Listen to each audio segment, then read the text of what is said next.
Hello my dear students, welcome to the social scholar. आज हम लोग पिछला क्लास का कंटिन्यू करेंगे, ठीक है। और आज हम लोग पढ़ेंगे, आज क्लास में हम लोग पढ़ेंगे the UNO and the world peace. तो इस क्लास में हम लोग basically we will discuss about the important role played by the United Nations in maintaining the world peace and security, ठीक है।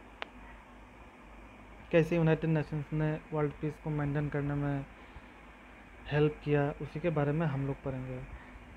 As we already know that the United Nations was established in the year of 1945 on 24th October. Okay, तो लगभग 70 साल हो गया इसका establishment का। हाँ, 70 साल हो गया। और ये कब इस्टेब्लिश हुआ? आफ्टर द वर्ल्ड वार 2, ठीक है। और इसका ऑब्जेक्टिव क्या था?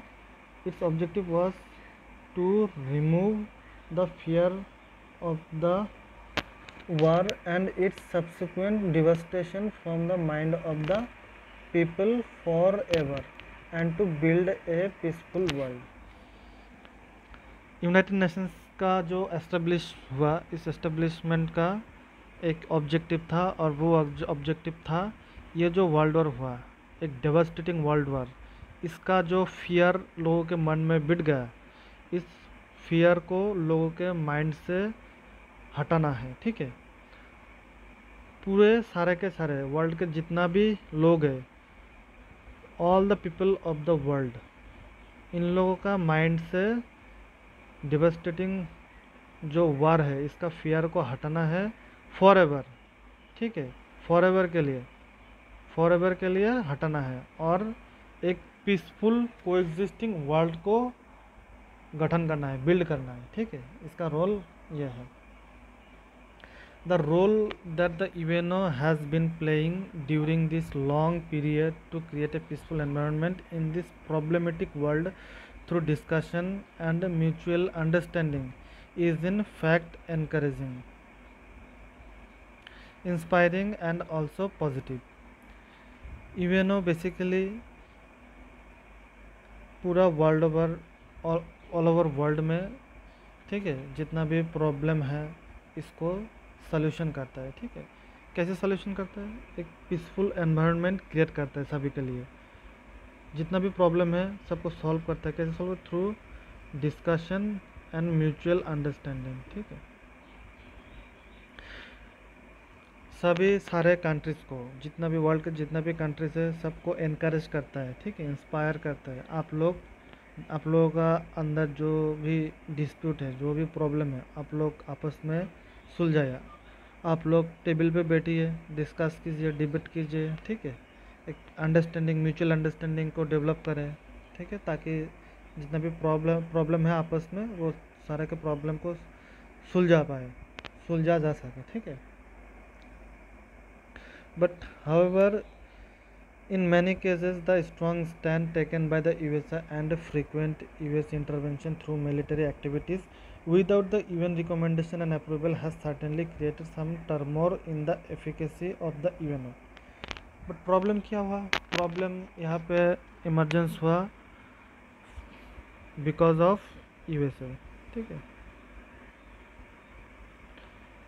ये जो USA है, इसका अननेसेसरी इंटरवेंशन के वजह से यूएसए का जो एफिकेसी है, इसमें डिक्लाइन आया है। बिना वजह यूएसए अपना पावर प्रोजेक्शन किया, ठीक है। बिना वजह यूएसए अपना पावर प्रोजेक्शन करते हैं विदाउट एनी रिकमेंडेशन। यूएनओ बोला भी नहीं यहाँ पे आप लोग आए, यूएनओ ने कोई भी रिकमेंडेशन दिया ही नहीं, लेकिन फिर भी वहाँ पे यूएसए जाके इंटरवीन करता है। इंटरवीन करके सारे प्रॉब्लम गड़बड़ कर देता है। यूएसए का क्या मोटिव है? उनको पावर प्रोजेक्शन करना है, ठीक है। क्या करना है? पावर प्रोजेक्शन, अपने पावर को दिखाना है पूरा ऑल ओवर वर्ल्ड को। इसी के वजह से यूएनओ का जो एफिकेसी है, क्रेडिबिलिटी है, ट्रस्टीनेस है, इसका डिक्लाइन हुआ है ओवर द टाइम, ठीक है। Nevertheless, the UNO has been proved successful in diffusing many warlike situations on several occasions during UNO's long run. लेकिन फिर भी यूएनओ ने सक्सेसफुल रहा बहुत सारा प्रॉब्लम वारलाइक सिचुएशंस को टालने में, ठीक है। The bold steps taken by the UNO to remove the warlike situations among the nations through disarmament is certainly significant and praiseworthy. यहाँ पे आप लोगों को एक बात नोट करना है, डिसआर्मामेंट क्या है? डिसआर्मामेंट, डिसआर्मामेंट का क्या मीनिंग है? डिसआर्मामेंट का मीनिंग है ये एक प्रोसेस है, ठीक है, जहाँ से जिससे जिससे आर्म को हटाया जाता है, ठीक है। डिसआर्मामेंट का मतलब है एक लोगों से आर्म से दूरी बनाना, ठीक है। और ये जो डिसआर्मामेंट है ये एक सिग्निफिकेंट स्टेप था यूएनओ का। यूएनओ ने कोल्ड वॉर के दौरान बहुत डिसआर्मामेंट प्रोग्राम चलाया, ठीक है। यूएनओ कोल्ड वॉर के टाइम जब आप लोग हायर क्लास में उठेंगे तब आप लोग देखना है कोल्ड वॉर चला था after the world war two 1946 से लेके अप टू 1992 तक ये पीरियड था कोल्ड वॉर का पीरियड, ठीक है। 1946 से लेकर 1992 तक ये कोल्ड वॉर पीरियड था, ठीक। और यहाँ पे किसका इसका राइवलरी था? यहाँ पे सिचुएशन क्या था? यूएसए वर्सेस यूएसएसआर, ठीक है। इन दोनों में एक कोल्ड वॉर था, ठीक है, एक अनसीन, एक हिडन वार था। अगर यूएसए ने अगर मिसाइल टेस्ट किया तो यूएसएसआर भी मिसाइल टेस्ट करेगा। यूएसए ने अगर स्पेस में कुछ लॉन्च किया, नया टेक्नोलॉजी लॉन्च किया तो यूएसएसआर भी लॉन्च करेगा। एक कंपटीशन से था, ठीक है, और एक डर का माहौल था। कोई एक दूसरे को मतलब बहुत मिसट्रस्ट करता था, विश्वास बिल्कुल ही नहीं करता था। तो उसी के दौरान बहुत सारा वेपन्स डेवलप किया था यूएसएसआर और यूएसए ने, ठीक है। In January 1952, the UNO had established the Disarmament Commission. तो इन दोनों कंट्री ने, यूएसए एंड यूएसएसआर ने बहुत वेपन्स डेवलप किया था, ठीक है, खुद को आर्मामेंट किया, खुद को आर्म किया। और ये जो प्रोसेस था खुद को आर्म करने का, इसको अंडू करने के लिए एक प्रोसेस शुरू हुआ जिसका नाम है डिसआर्मामेंट। तो आप लोग अभी समझ गए होंगे, disarmament is the process to undo the armament, ठीक है। सपोज यूएसए ने खुद को आर्म किया, यूएसएसआर ने खुद को आर्म किया, बट डिसआर्मामेंट के थ्रू दोनों पार्टी क्या करेगा? आर्म करना बंद कर देगा, छोड़ देगा, ठीक है। इसको बोलते हैं डिसआर्मामेंट। तो 1952 में एक डिसआर्मामेंट कमीशन इस्टेब्लिश किया गया और यूएनओ ने किया। ये कमेटी कौन किया इस्टेब्लिश? यूएनओ ने किया। The UNO has accorded many treaties to bring about peace in the world. Among those important treaties are the Partial Nuclear Test Ban Treaty, ठीक है, partial nuclear test ban treaty, जिसको हम लोग short form में बोलते हैं NTBT, partial nuclear test ban treaty. ये कब आया? 1963 में। 1963 में यूएनओ के इंटरवेंशन में यूएसएसआर एंड यूएसए के बीच एक partial nuclear test ban treaty sign हुआ, ठीक। वैसे 4 साल बाद 1967 में द आउटर स्पेस ट्रीटी को फॉर्म किया गया, ठीक है। ये आउटर स्पेस ट्रीटी, इस पहला जो ट्रीटी था यह न्यूक्लियर टेस्ट बैन ट्रीटी, मतलब कोई भी देश न्यूक्लियर टेस्ट नहीं करेगा, पार्शियली वो लोग बैन कर रहे हैं, ठीक है, अनलेस वो न्यूक्लियर टेक्नोलॉजी लोगों के वेलफेयर के लिए यूज़ होता है। लेकिन वो न्यूक्लियर टेक्नोलॉजी जो वेपन बनाने के लिए, आर्म बनाने के लिए जो यूज़ होगा वो उसको बैन किया, ठीक है। और आउटर स्पेस ट्रीटी में क्या होता है? कोई भी वेपन्स आउटर स्पेस में, ठीक है, यूनिवर्स में कोई भी कंट्री नहीं ले जा पाएगा, कोई भी टेस्ट नहीं कर पाएगा, ठीक है, आउटर स्पेस में। उसके बाद है, उसके बाद और एक ट्रीटी आया एक साल बाद 1968 में, उसका नाम है न्यूक्लियर नॉन प्रोलिफरेशन ट्रीटी। इसको शॉर्ट फॉर्म में बोलता है NPT, nuclear non proliferation treaty. यहाँ पे लिख देता हूँ, न्यूक्लियर नॉन प्रोलिफरेशन ट्रीटी। इस ट्रीटी का ऑब्जेक्टिव क्या था, जितना भी न्यूक्लियर आर्म्ड कंट्री है, मतलब जो भी कंट्री के पास, जो भी स्टेट के पास न्यूक्लियर टेक्नोलॉजी है, वो सारे के सारे कंट्री, कोई भी नॉन न्यूक्लियर कंट्री को वो न्यूक्लियर टेक्नोलॉजी शेयर नहीं करेगा, ठीक है।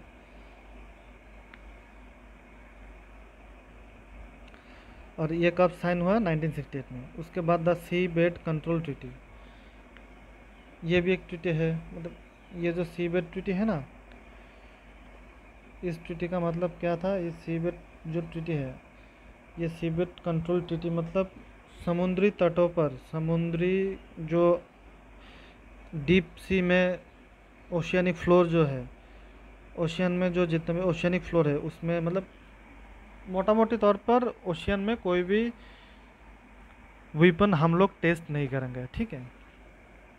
ये कब साइन हुआ, 1971 में। उसके एक साल बाद एक ट्रीटी साइन हुआ, स्ट्रेटेजिक आर्म्स लिमिटेशन ट्रीटी 1, ठीक है। इसको हम लोग बोलते हैं शॉर्ट फॉर्म में सॉल्ट। क्या बोलते हैं, सॉल्ट, यानी कि स्ट्रेटेजिक आर्म्स लिमिटेशन ट्रीटी।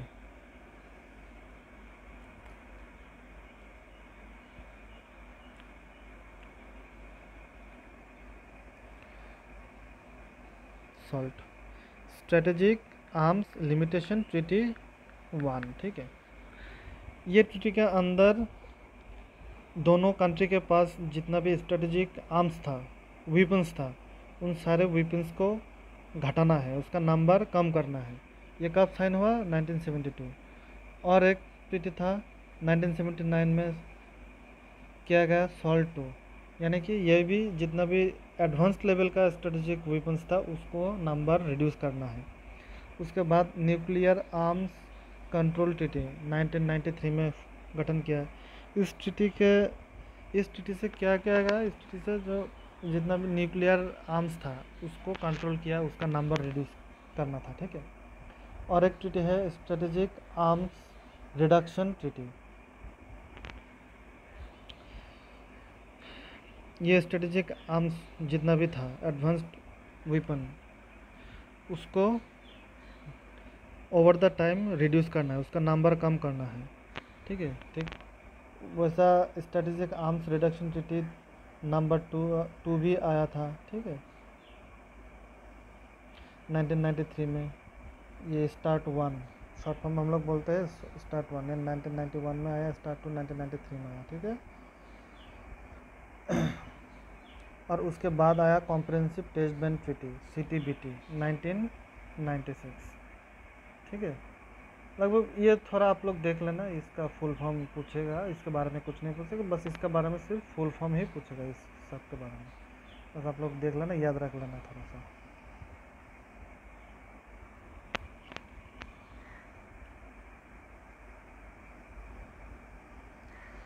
ये जो CTBT था ना, कॉम्प्रिहेंसिव टेस्ट बैंड ट्रीटी, जो कि 1996 में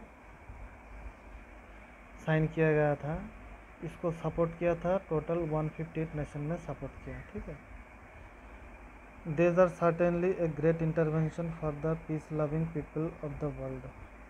In the long run, the preventive diplomacy adopted by the UN in June 2007 has certainly helped to take initiative in settling disputes through connection. तो अगर आप लोगों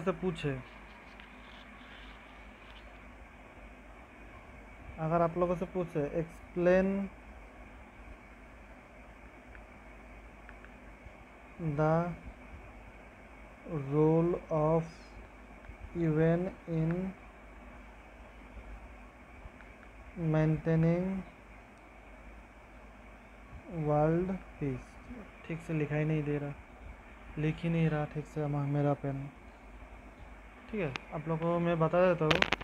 अगर आप लोगों से पूछे explain the role of UNO in maintaining world peace, तो आप लोग ये सब सारे मेंशन करना है आप लोगों को। ठीक है, on the whole it is the sole duty and responsibility of the member states of the UNO to make the UNO strong, competent and united.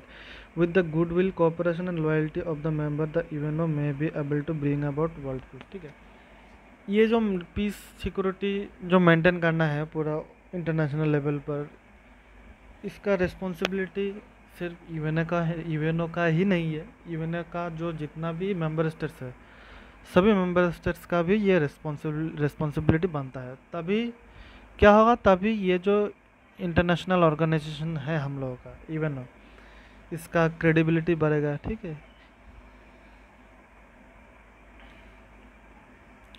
अभी हम लोग पढ़ेंगे the UNO and the human rights commission.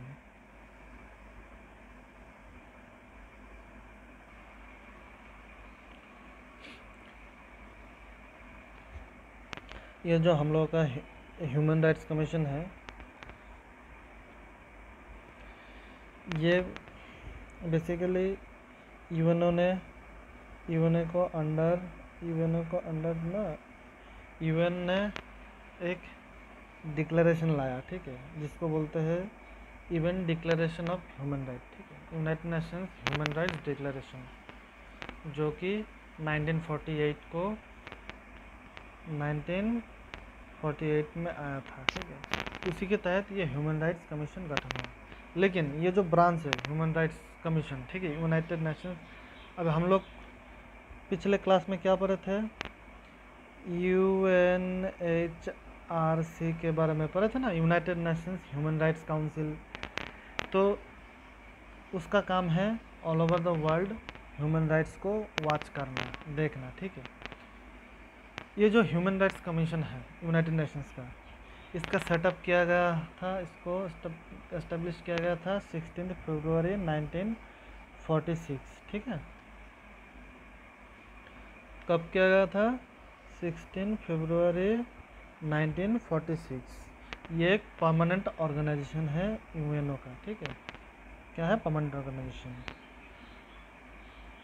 जब ये नया form हुआ तब यहाँ पे टोटल 18 मेंबर थे, लेकिन बाद में 1962 में इसका मेंबर बढ़ाकर इसको कितना किया गया, 21। और उसके बाद में फिर से 1993 में इसका नंबर बढ़ाकर 53 किया गया टोटल। ठीक है, और यहाँ पे जितना भी मेंबर इलेक्ट होता है वो 3 साल के लिए इलेक्ट होता है। The members of the human rights commission are elected for 3 years. और यहाँ पे जो मेंबर इलेक्ट होकर आते हैं, इसको कौन इलेक्ट करता है, आप लोग बताइए कमेंट में। ठीक है, थोड़ी देर पहले हम लोग पढ़े इसके विषय में। ठीक है, the commission takes its decision on the basis of the majority vote. ये ह्यूमन राइट्स कमीशन में भी डिसीजन वोटिंग के बेसिस पे लिया जाता है। ये जो यूनाइटेड नेशंस का जो ह्यूमन राइट्स कमीशन है ना, इसका ऑब्जेक्टिव क्या है, ऑल ओवर वर्ल्ड में लोगों का जो राइट्स है, ह्यूमन राइट्स है, इसको सिक्योर करना है। ठीक है, क्या करना है, to secure the rights of the people of the world.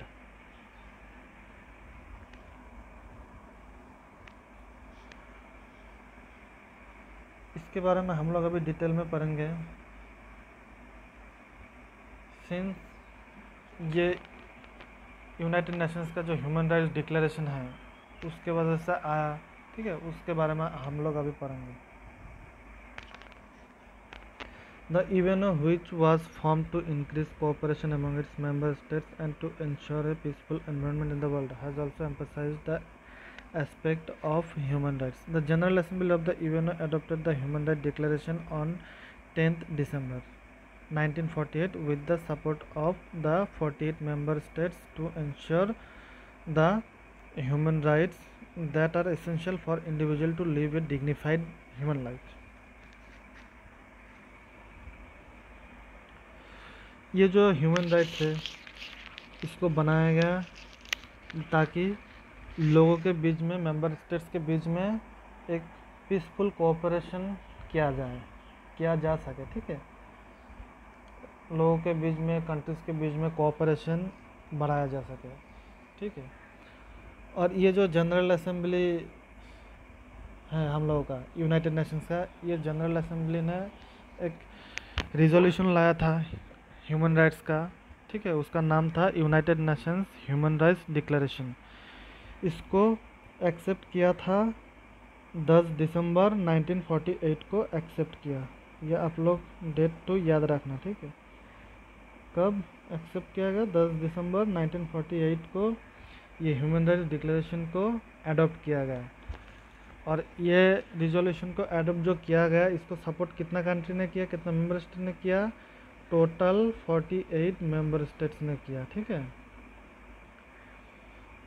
ताकि ह्यूमन राइट्स को सिक्योर किया जा सके, प्रोटेक्ट किया जा सके ईच इंडिविजुअल का, ताकि सभी इंडिविजुअल एक डिग्निफाइड ह्यूमन लाइफ लीड कर सके। That is the reason why the day 10th December is being celebrated as the World Human Rights Day. और इसी वजह से हर साल के जो हम लोगों का जो 10 दिसंबर का दिन होता है, ये 10 दिसंबर का दिन को 10th ऑफ दिसंबर को हम लोग क्या सेलिब्रेट करते हैं?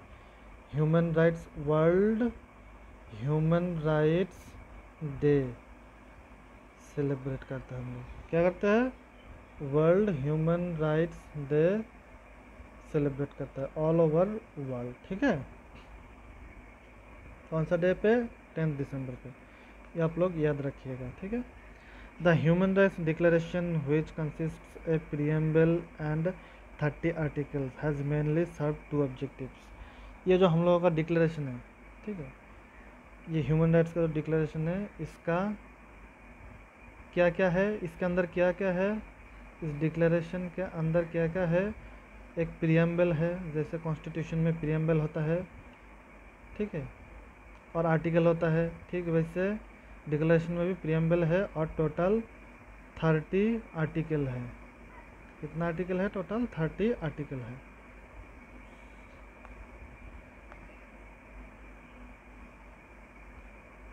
Sorry,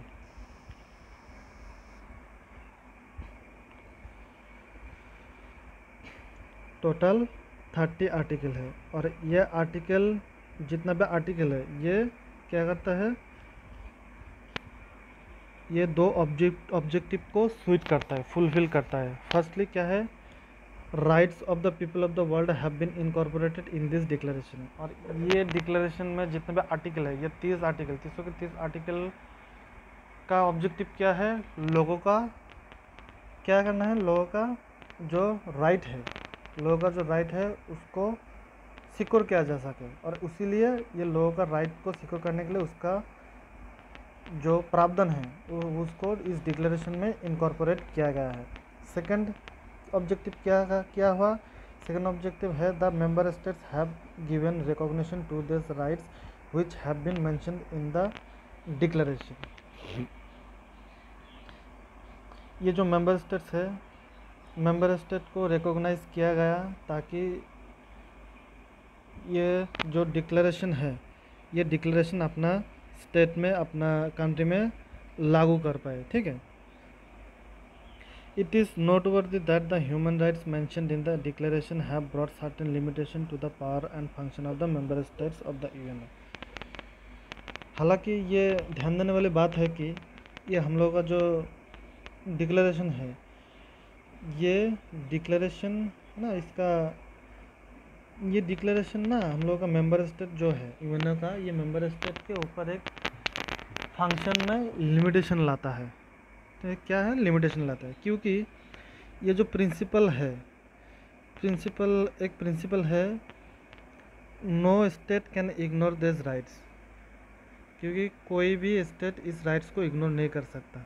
The UNO has made it clear that through the Human Rights Declaration that by depriving the citizens of the country of their rights, it is not possible to secure international peace and security.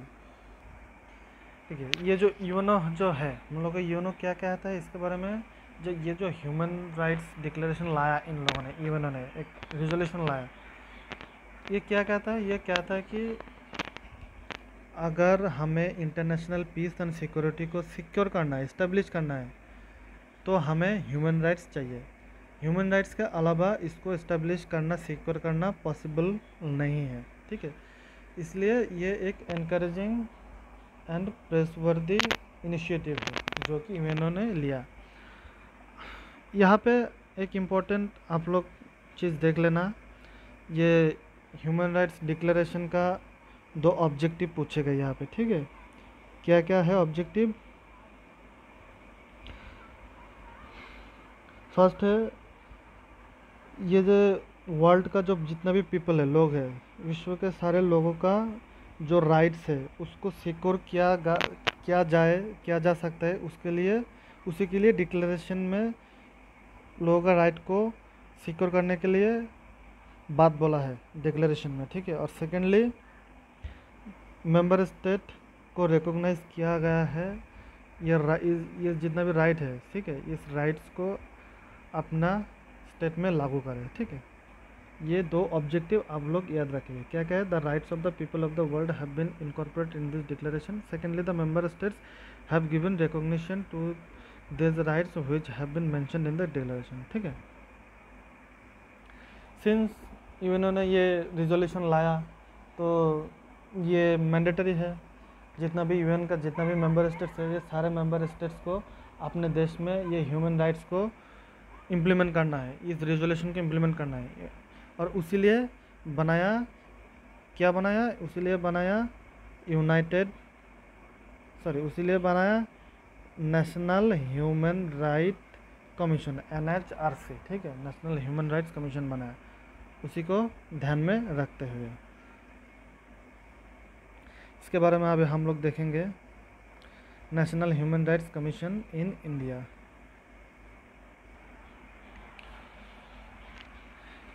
क्योंकि UNO ने human rights declaration दिया था, तो उसी को ध्यान में रखते हुए सारे कंट्री को बुलाया यूएनओ ने 1970 में। ठीक है, और सारे मेंबर स्टेट्स को बोला कि आप लोग अपना देश में ह्यूमन राइट कमीशन बनाइए। बोला गया, सारे मेंबर स्टेट को बोला गया कि एक ह्यूमन राइट कमीशन बनाया 1917 में। 1993 में फिर से बुलाया वियना में, ऑस्ट्रिया के वियना में सारे मेंबर स्टेट को बुला के बोला आप लोग अपना कंट्री में एक ह्यूमन राइट्स कमीशन बनाए। ठीक है, और एज ए रिजल्ट क्या हुआ? Human rights commission was formed in the member states to secure and protect human rights in respective state. और उसी के फल क्या हुआ? उसी के बेसिस पे सारे के सारे कंट्री में ह्यूमन राइट्स कमीशन गठन हुआ।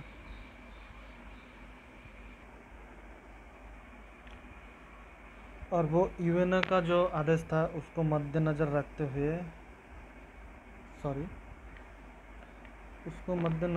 हुए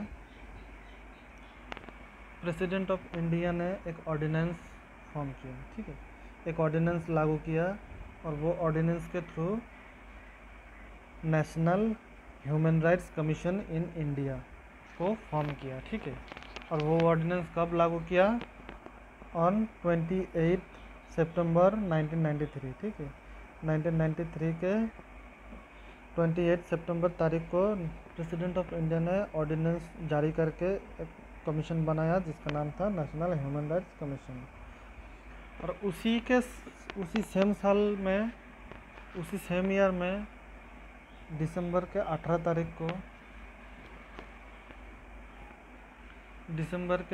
तारीख को एक बिल टेबल किया गया, एक बिल पेश किया गया इंडियन पार्लियामेंट में। ठीक है, इसी के बारे में। और वो बिल क्या था? ये ह्यूमन राइट्स प्रोटेक्शन एक्ट के बारे में। ठीक है, ह्यूमन राइट्स प्रोटेक्शन बिल। बहुत डिस्कशन डिबेट होने के बाद उसको फाइनली पार्लियामेंट से पास कर दिया गया 8 जनवरी को।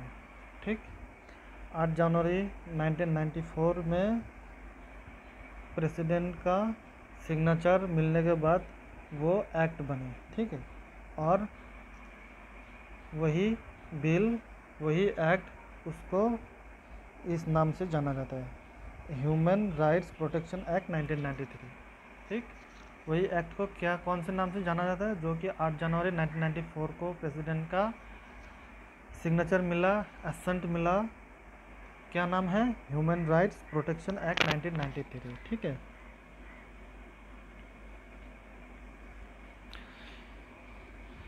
और इसी के हिसाब से नेशनल ह्यूमन राइट्स कमीशन से लेके शुरू करके state human rights commission setup किया गया।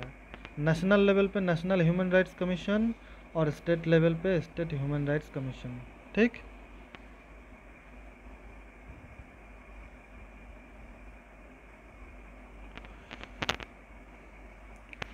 यहाँ पे आप लोग एक चीज़ याद रखिएगा, ये जो नेशनल ह्यूमन राइट्स कमीशन है, ठीक है, ये नेशनल ह्यूमन राइट्स कमीशन में कमीशन जो फॉर्म होता है और स्टेट ह्यूमन राइट्स का जो कमीशन फॉर्म होता है, इस पे चेयरमैन होता है। यहाँ पे कौन से लोग होता है ये आप लोग देख लीजिए एक बार।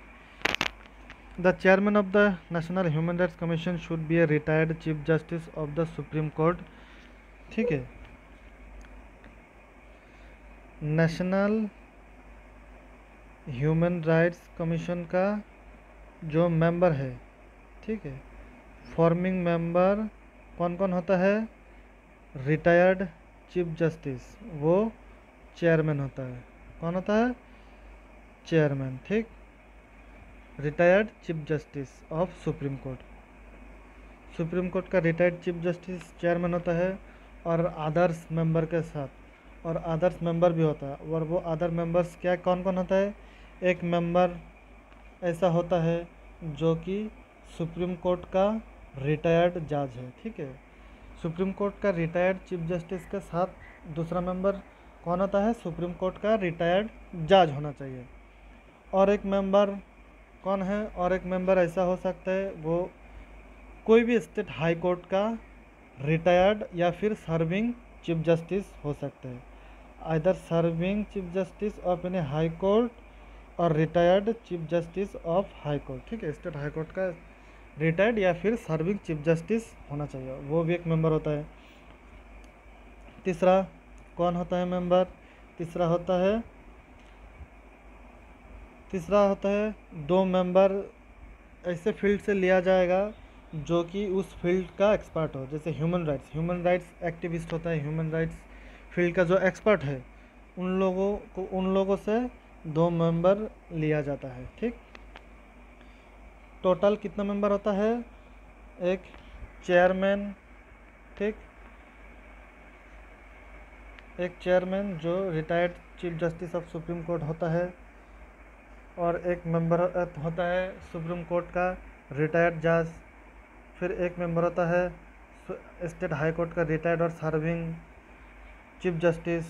ठीक, और 2 मेंबर होता है आप लोगों का ये एक्सपर्ट ह्यूमन राइट एक्टिविस्ट या फिर ह्यूमन राइट्स फील्ड से जुड़ी हुई जो जितने भी एक्सपीरियंस्ड और एक्सपर्ट लोग हैं वो लोग, टोटल 5 मेंबर होता है। ठीक है, ये ह्यूमन राइट्स, यार मेरे पेन लिख ही नहीं रहा, ह्यूमन राइट्स कमीशन में टोटल कितना मेंबर होता है, टोटल 5 मेंबर। ठीक है, टोटल 5 मेंबर होते हैं। और ये 5 मेंबर कौन कौन होता है, एक सुप्रीम कोर्ट का रिटायर्ड चीफ जस्टिस, एक सुप्रीम कोर्ट का रिटायर्ड जज, स्टेट हाई कोर्ट का रिटायर्ड और सर्विंग चीफ जस्टिस, 2 एक्सपर्ट और experienced in the respective field. ठीक है, टोटल 5 मेंबर होता है नेशनल ह्यूमन राइट्स कमीशन में। ठीक उसी तरह स्टेट ह्यूमन राइट्स में भी होता है ऐसे करके। तो नेशनल ह्यूमन राइट्स कमीशन में ये जो 5 मेंबर रहता है ना, इसके अलावा भी कौन कौन रहता है? माइनॉरिटी कमीशन से, नेशनल माइनॉरिटी कमीशन का चेयरमैन होता है एक मेंबर, ठीक है। और एक schedule caste and schedule tribes national commission का चेयरमैन होता है, दो हुआ ये अलग। और नेशनल वुमेन्स कमीशन का एक चेयरमैन होता है। टोटल मिला के 5 और यहाँ से 3, total 8 members national human rights commission में होता है, ठीक है। और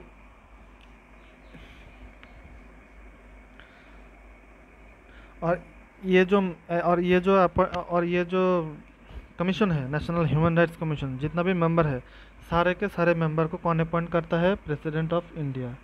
प्रेसिडेंट ऑफ इंडिया अपॉइंट करता है, ठीक है। 5 साल के लिए अपॉइंट करता है। The commission shall take up all the human rights violation cases in India and after proper scrutiny and review it shall submit its report to the government for necessary action।